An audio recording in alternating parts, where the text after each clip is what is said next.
Lena Morales thought serving drinks at a funeral would be her easiest payday, until she heard the dead man knocking from inside his coffin. When she threw herself between the pallbearers and demanded they stop the burial, she had no idea she was about to save the life of the city's most dangerous mafia boss. Enzo DeLuca's first words when he gasped back to life weren't, "Thank you." They were, "You're mine now," spoken loud enough for every witness to hear. What Lena didn't know was that her abusive ex-boyfriend had been feeding information to Enzo's enemies, and by saving the wrong man's life, she'd just painted a target on her back the size of a billboard. Now, she's trapped between a man who claims to own her and enemies who want her dead, with her 7-year-old brother and sick grandmother caught in the crossfire. But sometimes the most dangerous cage can become the safest haven, if you're brave enough to hold the key. Subscribe and tell me where you're watching from, because this story is about to prove that love and loyalty can bloom in the darkest places. The alarm clock screamed at 4:30 a.m., but Lena Morales was already awake. She had been staring at the ceiling for 20 minutes, counting the water stains that looked like storm clouds. Her stomach twisted into knots as she thought about the bills scattered across the kitchen table like fallen leaves. She slipped out of bed without making a sound. The floorboards knew exactly where to creak, and she stepped around each familiar spot.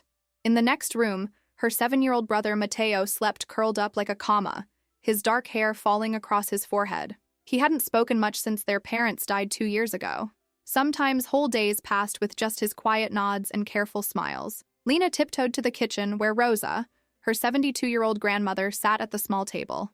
Rosa's glucose monitor beeped softly in the pre-dawn darkness. "Mija, you're up early again," Rosa whispered, her weathered hands smoothing over a worn dish towel. "Couldn't sleep." Lena reached for the coffee pot, her fingers trembling slightly. "Bills came yesterday."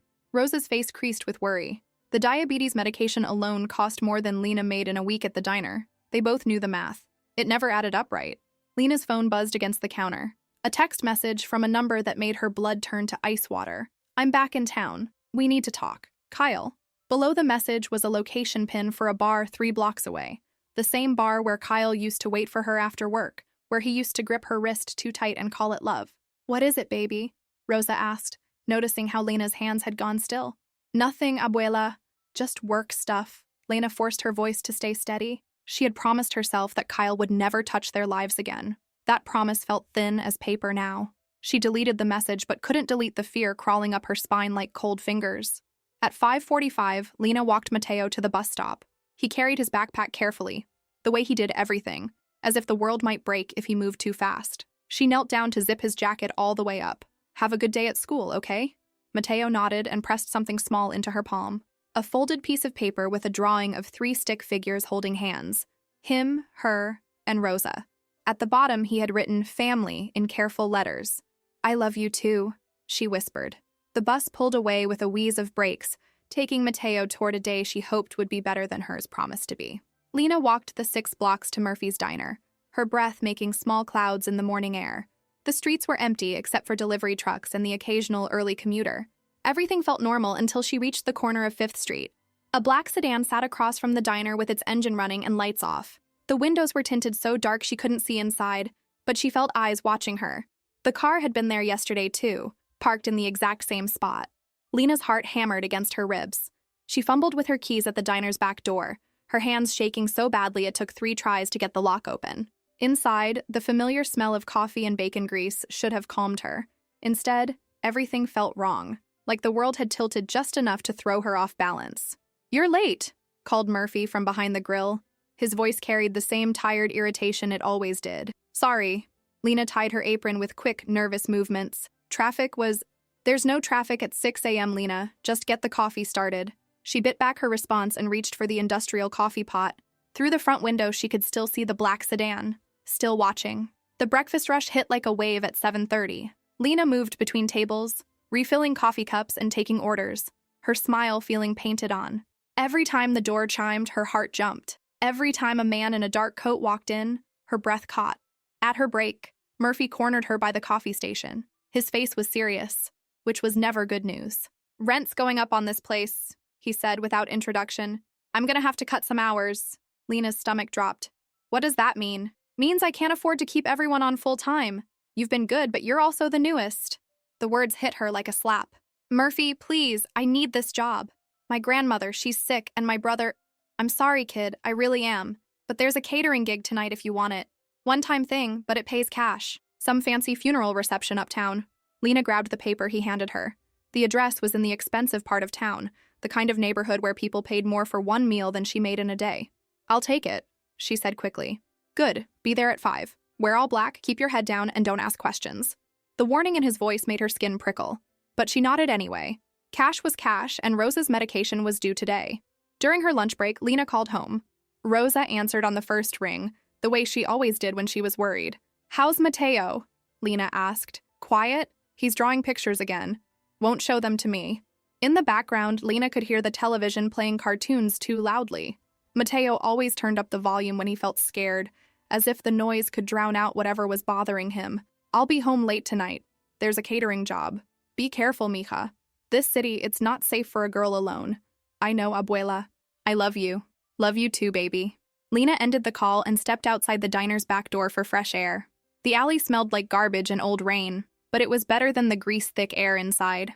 A man in an expensive suit stood at the mouth of the alley, checking his phone. He looked up when she appeared, and their eyes met for just a second. Something cold passed between them, recognition without knowing why. "Lena Morales?" His voice was smooth, polite. Her blood turned to ice. "Who's asking?" But he was already walking away, disappearing into the crowd of afternoon shoppers like he had never been there at all. Lena's hands shook as she went back inside. She had never seen that man before, but somehow he knew her name, knew exactly where to find her. The rest of her shift passed in a blur of worry and automatic movements. Pour coffee, take orders, clear tables, smile, pretend everything was fine when nothing felt fine at all. At 4:30, Lena changed into her black pants and white button-down shirt in the diner's cramped bathroom. She stared at herself in the mirror, practicing the invisible expression she wore at catering jobs. Helpful but not memorable. Present but not really there. The address Murphy had given her was for St. Catherine's Chapel, a stone building that looked like it belonged in an old movie, the kind of place where rich people said goodbye to other rich people. Lena parked her beat-up Honda next to a row of black luxury cars that cost more than she would make in 5 years. She felt small and out of place, but that was nothing new. A stern woman with silver hair and sharp eyes stood at the service entrance, checking names off a list. "Lena Morales," she said, stepping forward. "I'm Nadia Bellini. You'll be serving during the reception. Keep your head down, speak only when spoken to, and stay away from the family section. Are we clear?" "Yes, ma'am." Nadia's eyes were the kind that missed nothing. This isn't a regular funeral, girl. These people don't forgive mistakes. A chill ran down Lena's spine, but she nodded. She needed the money too badly to ask questions. Inside, the chapel was all dark wood and stained glass, filled with flowers that probably cost more than her rent. Men in expensive suits stood in clusters, talking in voices too low to hear. Their eyes were cold and watchful, like security cameras in human form. The coffin sat at the front of the chapel, surrounded by enough white roses to fill a garden. It was beautiful and terrible at the same time, polished wood that reflected the light like dark water. Lena read the program someone handed her, and her stomach dropped. Enzo DeLuca, beloved son and father, gone too soon. She had heard that name before. Everyone in the city had. The kind of name that appeared in newspaper headlines and made people lower their voices. The kind of name that meant power and danger in equal measure. A man with tired eyes and calloused hands, clearly the funeral director, approached the servers with final instructions. "The service begins in 10 minutes. Stay in the background. Don't draw attention to yourselves. And remember, respect and silence above all else." Lena took her position near the back wall, holding a tray of water glasses she wasn't sure anyone would want. The men filing into the chapel moved with the careful grace of people used to being watched.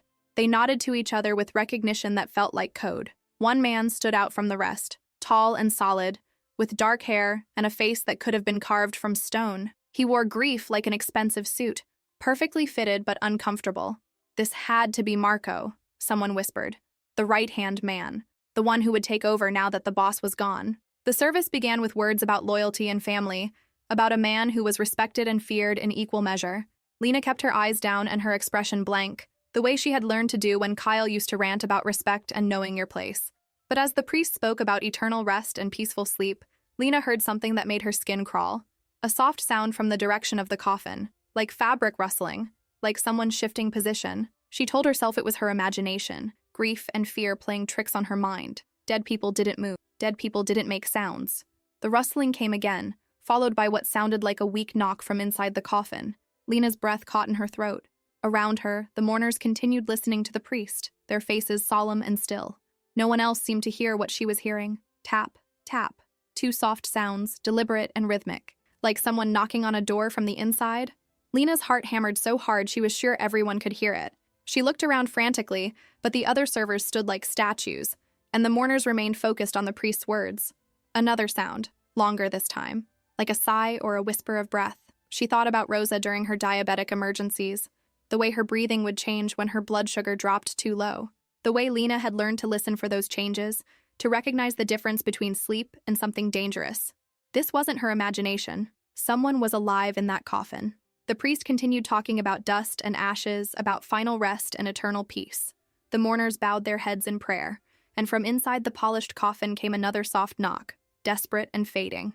Lena moved without thinking. She stepped forward, her heart pounding so loud it drowned out everything else. She had to get closer, had to be sure. "Excuse me," she whispered to a mourner, edging past him toward the front of the chapel. A server wasn't supposed to move during the service, wasn't supposed to draw attention, but someone was dying in that coffin, and she was the only one who seemed to hear it. Marco noticed her movement and stepped into her path, his dark eyes dangerous. "Back where you belong," he said in a voice like broken glass. "There's someone alive in there," Lena whispered, pointing toward the coffin. "I can hear them."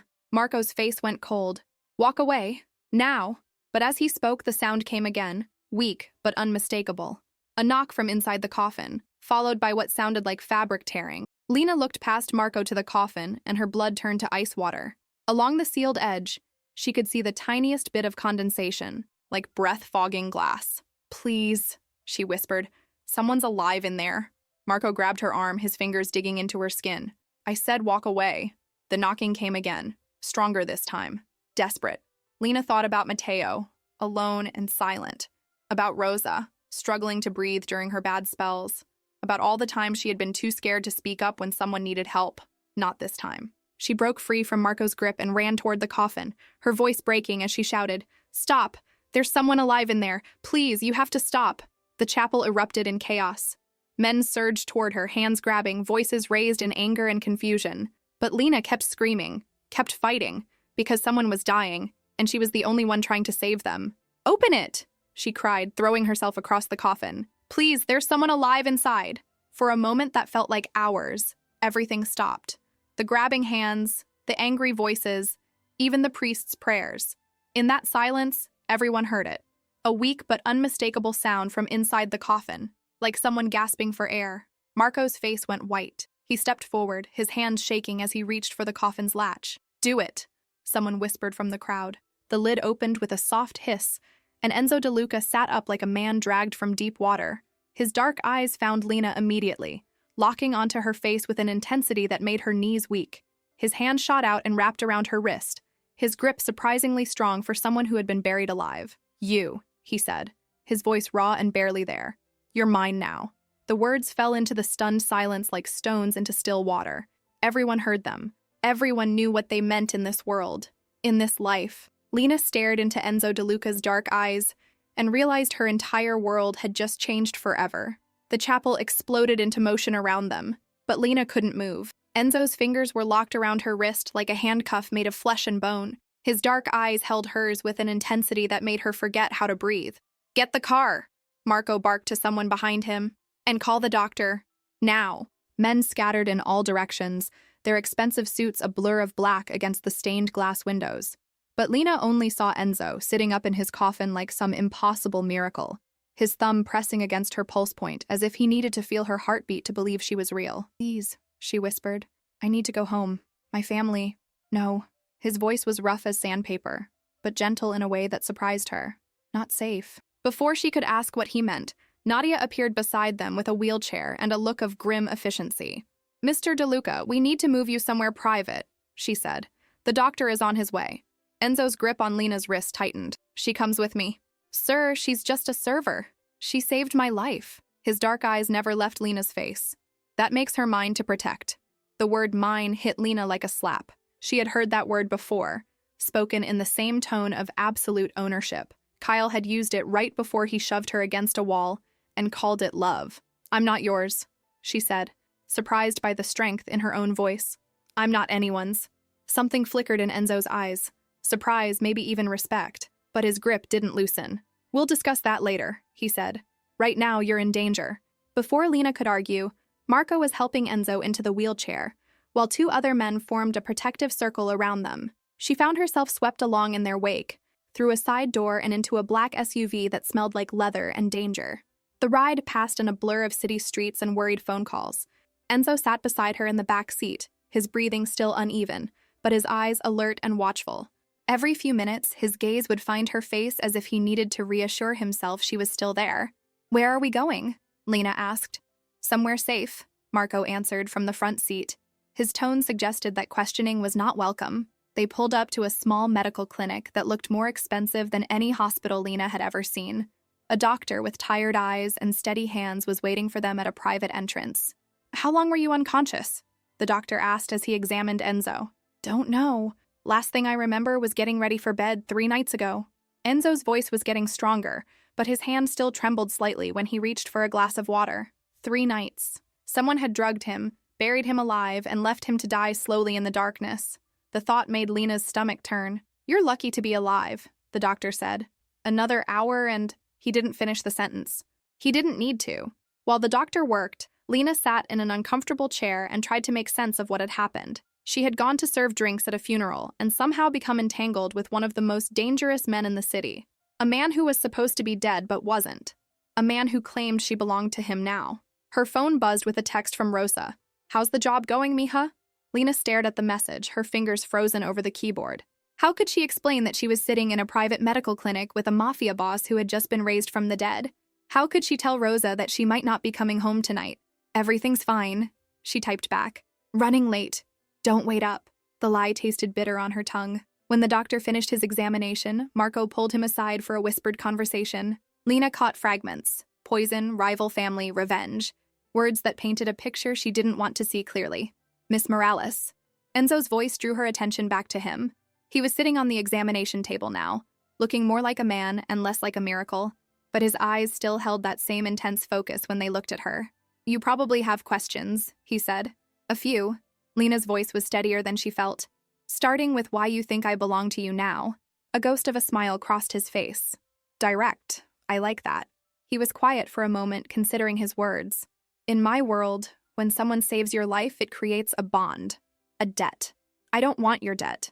It's not about what you want." His voice was gentle, but firm. "You pulled me from death. That makes you my responsibility now, whether you like it or not." The casual way he said it, like her opinion didn't matter, lit a fire in Lena's chest. She had spent 2 years building a life where no one could control her, where she made her own choices. She wasn't about to give that up now. "I'm going home," she said, standing up. "Thank you for the explanation, but I have a family to take care of." She made it 3 steps toward the door before Marco blocked her path. "I'm afraid that's not possible," he said. Lena's hands clenched into fists. "You can't keep me here." "Yes," Enzo said quietly. "I can." The simple certainty in his voice made her blood run cold. This wasn't a request or a negotiation. This was how power worked in his world. Absolute and unquestionable. "My grandmother needs her medication," Lena said, trying a different approach. "My little brother is only 7. They're expecting me home." Enzo studied her face for a long moment. Then he pulled out his phone and made a call. "Marco, get me the address for Rosa Morales. Diabetes medication, tonight." He paused, listening. "I don't care what it costs. Just get it done." He ended the call and looked back at Lena. "Your grandmother's medication will be delivered within the hour. Paid in full." Lena stared at him, her mind reeling. "How do you know her name?" "I know everything about you now, Lena. Where you live, where you work, who matters to you." His voice was matter-of-fact, like he was discussing the weather. "It's how I keep people safe." The casual invasion of her privacy should have terrified her. Instead, she felt a confusing mix of anger and something else. Something that felt dangerously like relief. When was the last time someone had taken care of Rosa's medication without her having to choose between rent and medicine? "That doesn't make me yours," she said. "No," Enzo agreed. "But it makes you my responsibility. And right now, that responsibility includes keeping you alive." Before she could ask what he meant, her phone rang. The caller ID made her blood turn to ice. "Kyle." She stared at the screen, her hand shaking. She hadn't answered one of his calls in over a year. "Answer it," Enzo said quietly. "Put it on speaker." "I don't think—" "Answer it." His voice carried the weight of absolute command. With trembling fingers, Lena accepted the call and hit speaker. "There's my girl," Kyle's voice filled the small room, smooth and poisonous as ever. Miss me? What do you want, Kyle? Just checking in. Heard you had an interesting night. Funeral service, right? Fancy neighborhood? Lena's blood turned to ice. He knew where she had been watching her. I don't know what you're talking about. Sure you do, baby. You always were a terrible liar. His laugh made her skin crawl. Here's the thing, I've got some new friends who are very interested in your evening activities. Turns out they're willing to pay good money for information. Across the room, Marco's hand moved toward his jacket. Enzo held up one finger, stopping him. What kind of information? Lena asked, though she already knew the answer. Oh, you know. Who was there? What was said? What happened to the guest of honor? Kyle's voice turned hard. My friends are very curious about how Enzo DeLuca suddenly came back from the dead. Lena's heart hammered against her ribs. Kyle was working with whoever had tried to kill Enzo. He had been using her as an unwitting spy. I have to go, she said. No, you don't. See, here's what's going to happen. You're going to meet me tonight and we're going to have a nice long chat about your new friends. Unless you want something to happen to that sweet little brother of yours. The line went dead, leaving them in crushing silence. Enzo's face had gone cold as winter stone. When he looked at Lena, his eyes held a deadly calm that was somehow more frightening than anger. How long has he been threatening you? He asked. 2 years. The words came out in a whisper. Since I left him, he calls sometimes, shows up at my work. I thought maybe he'd finally moved on. He's working for the Caruso family? Marco said grimly. Has to be. They're the only ones who would benefit from your death, boss. Enzo nodded slowly. Which means they've been watching Lena for weeks, maybe months, waiting for an opportunity.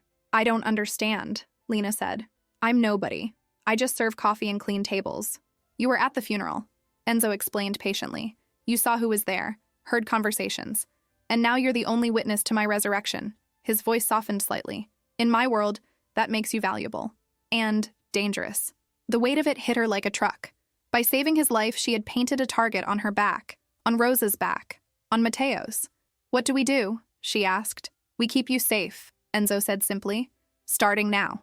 He stood up from the examination table, moving carefully, but with purpose. Despite everything he had been through, he still carried himself like a man used to being obeyed. Marco, get the car.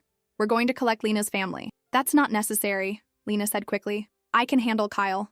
Both men looked at her with identical expressions of patient disbelief. You don't understand, Enzo said gently. This isn't about an ex-boyfriend anymore.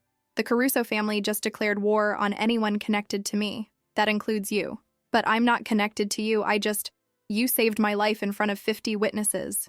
You're connected whether you want to be or not. The truth of it settled over her like a heavy blanket. There was no going back to her old life. No pretending this hadn't happened. By pulling Enzo from that coffin, she had stepped into his world whether she wanted to or not. My family doesn't deserve this, she said. No, they don't. Enzo's voice was quiet, almost gentle. But they have it anyway. The only choice now is whether they face it with my protection or without it. Lena thought about Mateo, small and quiet and trusting. About Rosa, who struggled to walk to the mailbox some days. About Kyle's threat hanging over all of them like a storm cloud. If I come with you, she said slowly, what happens to my life, my job, my freedom? Enzo was quiet for a long moment, and when he spoke, his voice carried a weight she couldn't identify. I don't know, he said honestly. I've never saved someone who saved me first. It wasn't the answer she wanted, but it was honest. In a night full of lies and threats and impossible things, honesty felt like a gift. Okay, she said, but we do this my way. I talk to my family first. I explain what's happening. Agreed. And if they're in danger because of me, you protect them, no matter what it costs. Done. And I'm not your property. I don't belong to you or anyone else. Enzo studied her face for a long moment, and she saw something shift in his dark eyes. Surprise, maybe, or respect. Noted, he said finally. It wasn't the promise she wanted, but it was a start. 20 minutes later, they were in the back of the SUV again, driving through the city toward her neighborhood. Enzo sat beside her, his presence somehow both comforting and terrifying. Every few blocks, he would check his phone or murmur something to Marco that she couldn't hear. How did they do it? She asked suddenly. How did they bury you alive? Enzo was quiet for so long she thought he wouldn't answer.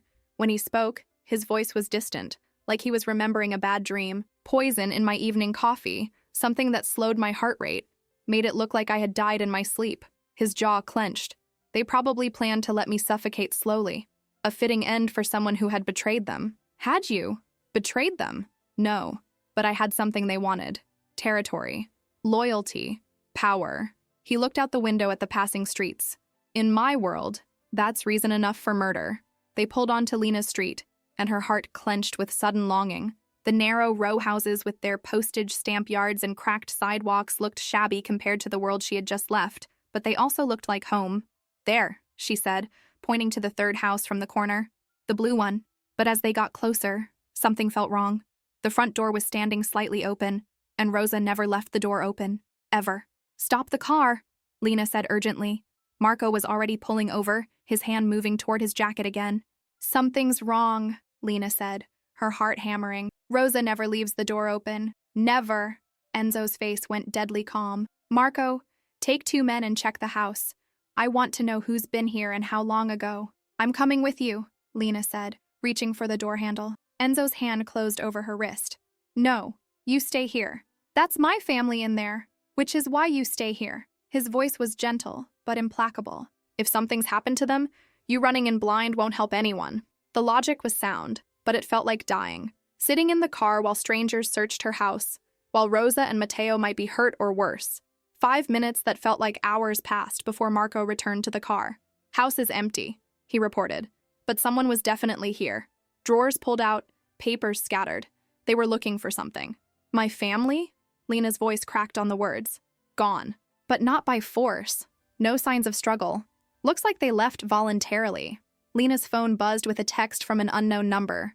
When she opened it, her blood turned to ice. The message contained a single photo. Rosa and Matteo sitting in what looked like a restaurant booth. They looked unharmed but scared. Below the photo was a message. Such a sweet family. Would hate for anything to happen to them. Pier 47, midnight, come alone, or they disappear forever. Enzo read the message over her shoulder, and she felt him go very still beside her. Kyle, she whispered. The Carusos, Enzo corrected grimly. Kyle's just the messenger boy now. Lena stared at the photo until her eyes burned. Matteo looked so small in the restaurant booth, his dark eyes wide with confusion. Rosa's hand was on his shoulder, protective even in captivity. We have to get them back, she said. We will. Enzo's voice carried absolute certainty, but not the way they want. The message says to come alone. The message is a lie. They don't want to trade. They want to eliminate the only witness to my resurrection and send a message to anyone else who might think of crossing the Caruso family. The brutal honesty of it hit her like a physical blow. They were going to kill her. Kill Rosa and Matteo too, probably, just to be thorough. So what do we do? She asked. Enzo pulled out his phone and started making calls. His voice was calm, professional, terrifying in its efficiency. Marco, I want eyes on Pier 47 within the hour. Full surveillance. Tony, get the boat ready. And call Nadia. Tell her we're going to need the safe house prepared for 3 additional guests. He ended the calls and looked at Lena with dark eyes that promised retribution. We do what I should have done the moment you saved my life, he said quietly. We bring you and your family into my protection officially, permanently. What does that mean? It means you'll be safe, but it also means your old life is over. Lena stared out the window at her neighborhood, at the house where she had fought so hard to build something stable and normal. In a few hours, everything she had worked for had crumbled like a sand castle at high tide. I don't want your world, she said quietly. I know. Enzo's voice was gentle, understanding in a way that surprised her. But it's the only world where your family survives the night. The truth of it settled over her like a heavy shroud. There was no going back now. No pretending this was someone else's problem or someone else's war. By saving Enzo DeLuca's life, she had claimed a place in his dangerous world whether she wanted it or not. Now, she had to live with the consequences, even if those consequences might kill them all. The safe house sat on a cliff overlooking the ocean, isolated and imposing behind tall iron gates. Lena pressed her face to the car window as they wound up the long driveway, her heart heavy with the weight of everything that had changed in just one day. Is this where we're going to live now? She asked, the words feeling strange on her tongue. For now, Enzo said. His voice had been gentle with her since they'd seen the photo of Rosa and Matteo, as if he understood that her world had just shattered into pieces. Until the threat is eliminated. The house was beautiful in a cold, expensive way. All clean lines and floor-to-ceiling windows that looked out over water that stretched to the horizon. But it felt like a prison made of glass and steel, no matter how pretty the bars. Nadia met them at the front door, her silver hair perfect despite the late hour. Behind her stood a woman in scrubs. A nurse, Lena realized. The rooms are prepared, Nadia said efficiently. Medical supplies for Mrs. Morales. A proper children's room for the boy. Everything they'll need. They're not here yet, Lena said, anxiety sharp in her voice. They will be, Enzo replied with quiet certainty. Marco's team moved in an hour ago. The Carusos never knew what hit them. Before Lena could ask for details, headlights swept across the driveway. A black SUV pulled up, and Lena's heart nearly stopped as she watched Rosa step out carefully, followed by Mateo clutching a small backpack. She ran to them without thinking, dropping to her knees to wrap Mateo in her arms. He was trembling, his small body pressed against her like he was trying to disappear.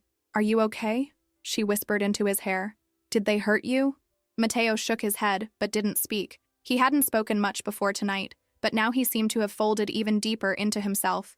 "Mija," Rosa said, her weathered hand touching Lena's cheek. "What's happening?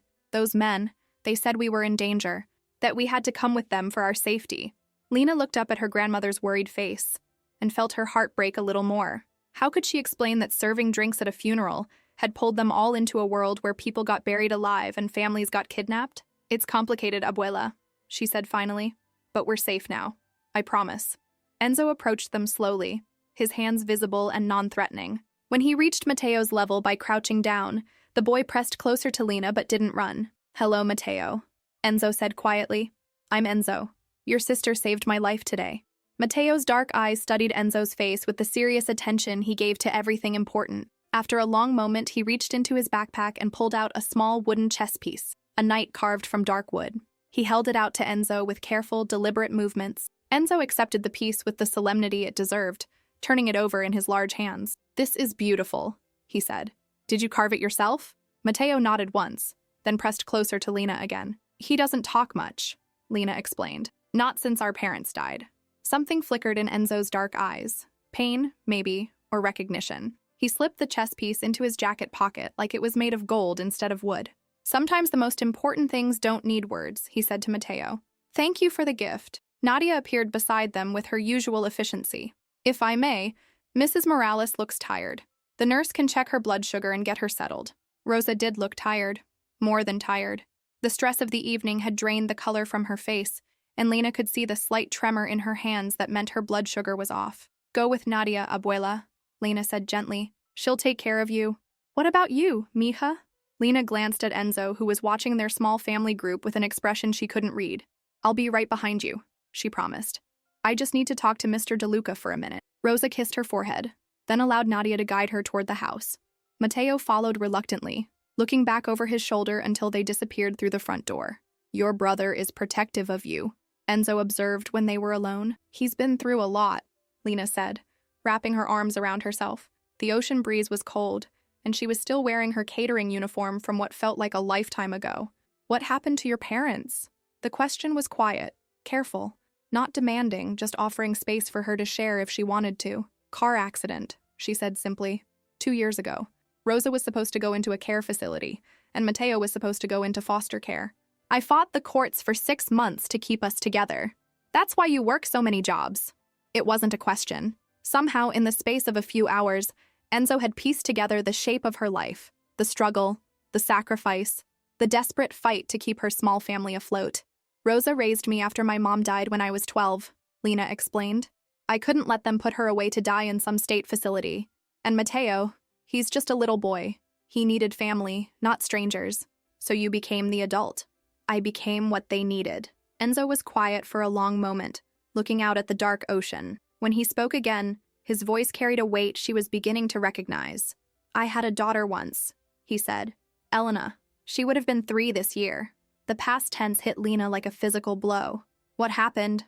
"Cancer. Diagnosed at 18 months, gone 6 months later." His jaw clenched. "My wife, she couldn't handle it. The grief. She took pills one night when Elena was in the hospital. Too many pills." "I'm sorry," Lena said, and meant it. The pain in his voice was raw, immediate, as if the losses had happened yesterday instead of years ago. "I tell you this so you understand," Enzo continued. "I know what it means to fight for family, to sacrifice everything to keep them safe. I won't let anything happen to Rosa and Mateo. What about me?" The question slipped out before she could stop it. She wasn't fishing for promises or declarations. She just needed to know where she stood in his world. Enzo turned to look at her, and his dark eyes held an intensity that made her breath catch. "You saved my life tonight," he said quietly. "In my world, that creates a bond that can't be broken. You're under my protection now, whether you want it or not. And if I don't want it, then you're free to leave. But your family stays here, where they're safe." The casual way he said it, like splitting up her family was a reasonable option, lit a fire in Lena's chest. "You can't just decide that," she said, her voice rising. "You can't keep them here like prisoners." "I'm not keeping them prisoner. I'm keeping them alive." Enzo's voice stayed calm, patient, which somehow made it worse. "The Carusos know you exist now. They know you matter to me. That makes Rosa and Mateo targets for as long as this war continues." "How long is that?" "I don't know." The honest answer hit harder than a lie would have. At least with a lie, she could have clung to the hope that this was temporary, that they could go back to their small, normal life eventually. "I want to see my family settled," she said finally, "and then I want to understand what you're asking of me." "I'm not asking anything of you, Lena. I'm offering you protection. Protection isn't free. It never is. What's the price?" Enzo studied her face for a long moment, and she saw something like respect flicker in his dark eyes. "Smart," he said quietly. "Most people don't think to ask about the cost until it's too late. I'm not most people." "No," he agreed. "You're not." He gestured toward the house. "Let's get your family settled first. Then we'll talk." Inside, the house was even more beautiful than it had looked from outside. Everything was expensive and tasteful and cold. It felt like a museum where people happened to live. Nadia had settled Rosa in a sunny bedroom on the first floor, complete with a private bathroom and a medical station that looked better equipped than most hospitals. The nurse was checking Rosa's blood pressure with gentle efficiency. "Much better," she reported to Lena. "Her levels were off, but not dangerously so. I've adjusted her medication schedule and left detailed instructions." "Thank you," Lena said, relief flooding through her. One less thing to worry about in a day full of worries. Mateo's room was down the hall, a child's paradise with built-in bookshelves, a window seat overlooking the ocean, and toys that looked like they'd never been played with. "Whose room was this?" Lena asked Nadia quietly. "It was prepared for guests," Nadia replied, but something in her tone suggested there was more to the story. Mateo stood in the center of the room, turning in a slow circle to take it all in. When he spotted a chess set on a small table by the window, his face lit up with the first real expression Lena had seen from him all evening. "Do you like it, mijo?" she asked, sitting on the edge of the bed. Mateo nodded and climbed up beside her, pressing close to her side. "Are we safe here?" he whispered, the first words he'd spoken all day. The question broke her heart.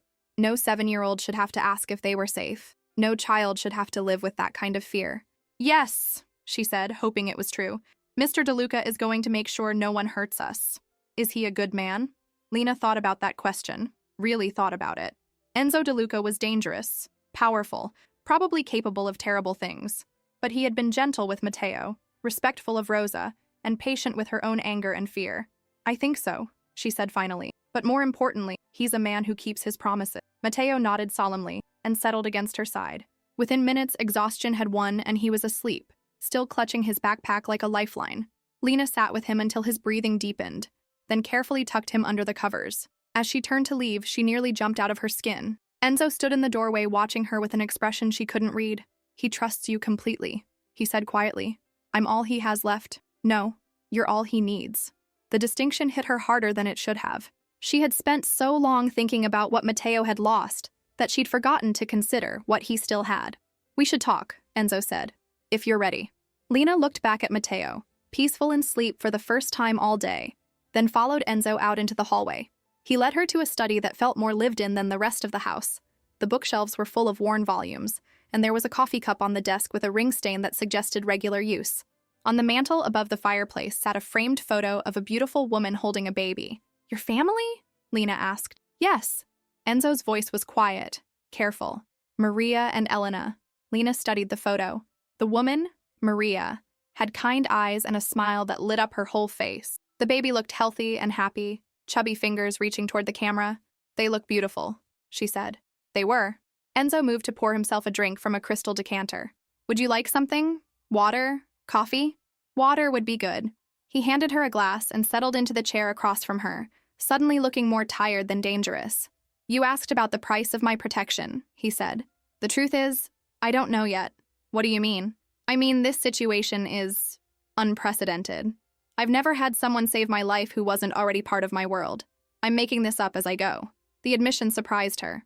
In her limited experience with powerful men, mostly Kyle and his friends, they never admitted uncertainty, never acknowledged that they might not have all the answers.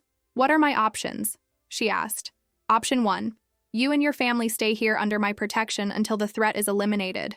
You live comfortably, safely, but you don't leave without permission, and you don't contact the outside world without approval. That's a prison, Lena said flatly. A comfortable prison, Enzo agreed. But yes. What's option 2? You become part of my world officially. You learn the rules, the expectations, the responsibilities. You have more freedom, but also more risk. What kind of responsibilities? Enzo was quiet for a moment, considering his words carefully. Social obligations. Being seen at my side at certain events. Representing my family with dignity and grace. He paused. It would mean marriage, eventually. Lena's water glass slipped in her hand, and she had to grip it tighter to keep from dropping it. Marriage, she repeated. In name, primarily. For protection, for appearance, for legitimacy. It wouldn't have to be romantic. The way he said it, like romance was an afterthought, a luxury they couldn't afford, should have been reassuring. Instead, it felt oddly insulting. And option 3? She asked. There is no option 3. Not if you want to keep your family safe. The finality of it settled over her like a heavy blanket. This wasn't a negotiation or a choice. It was an ultimatum dressed up as options. How long do I have to decide? Take all the time you need, Enzo said. But understand that every day you delay is another day the Carusos have to plan their next move. Lena stood up, suddenly feeling exhausted down to her bones.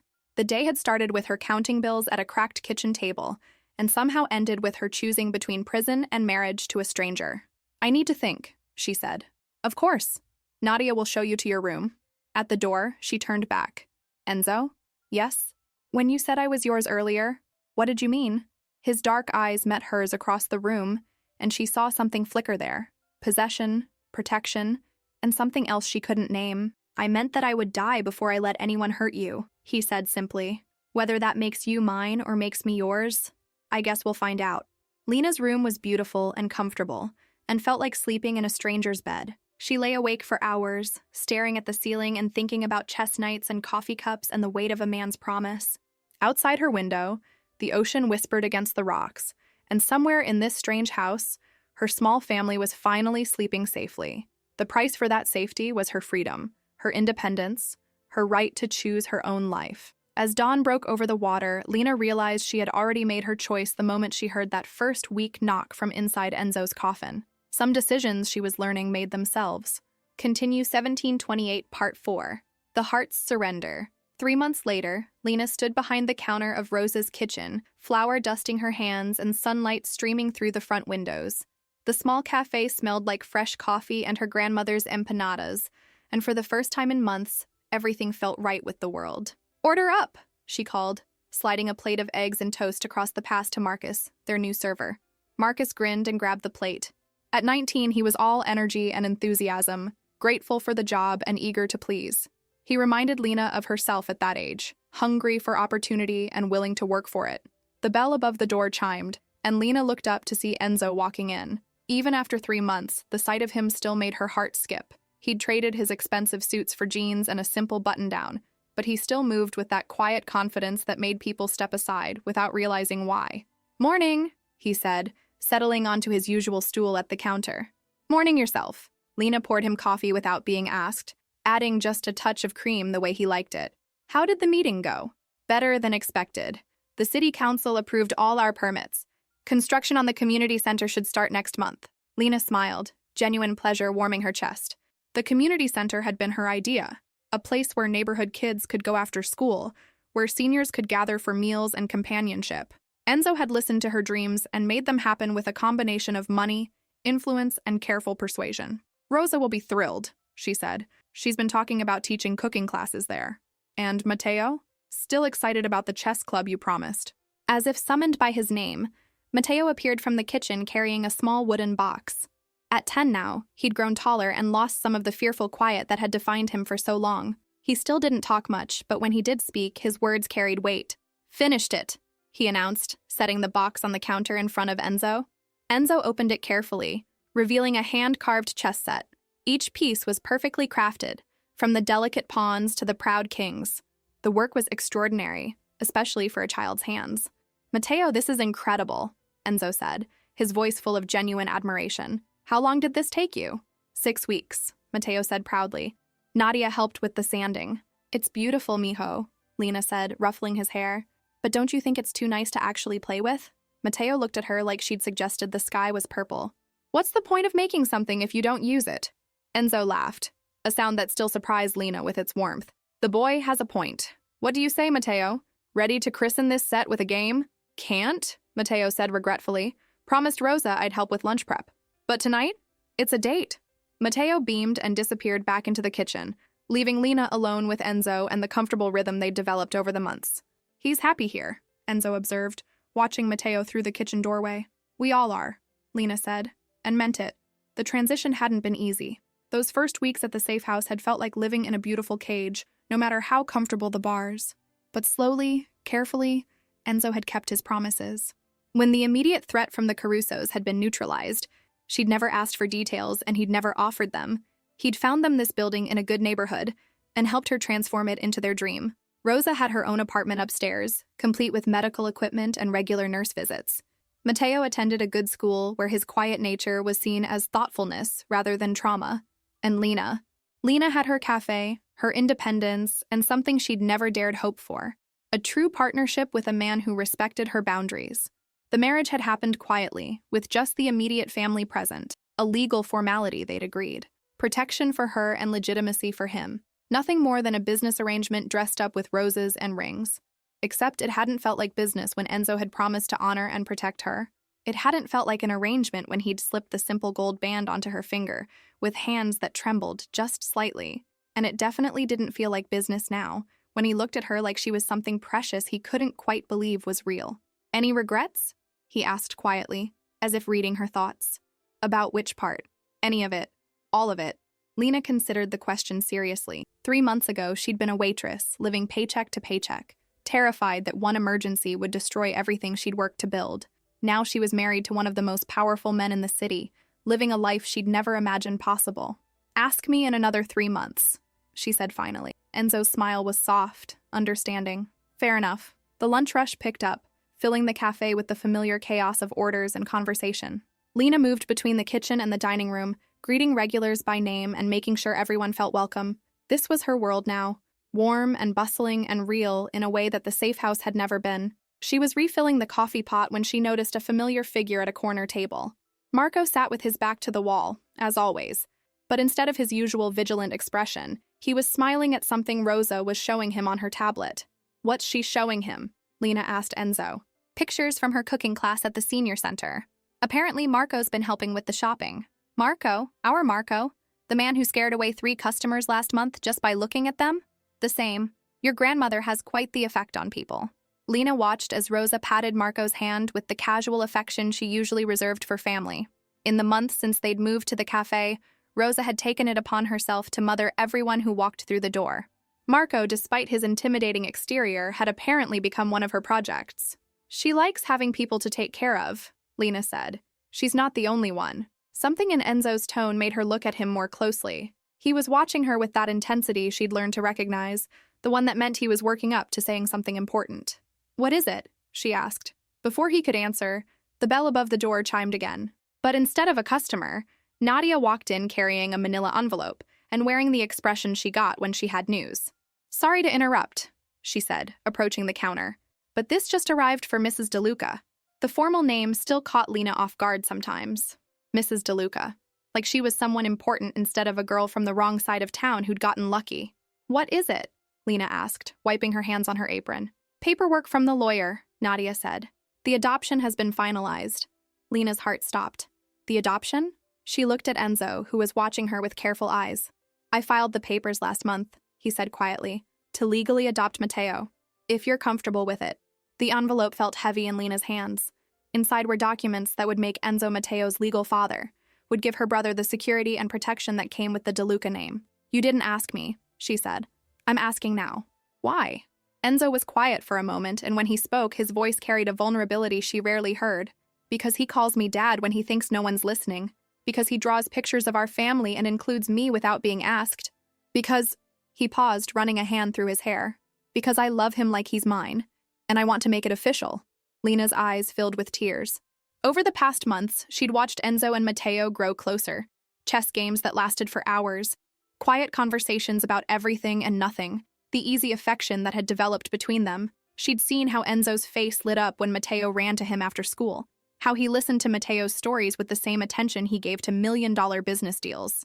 And me? She asked quietly. Where do I fit in this official family? Enzo stood up and walked around the counter, stopping just close enough that she could feel the warmth of his body. That's up to you, he said. This can stay what it's always been.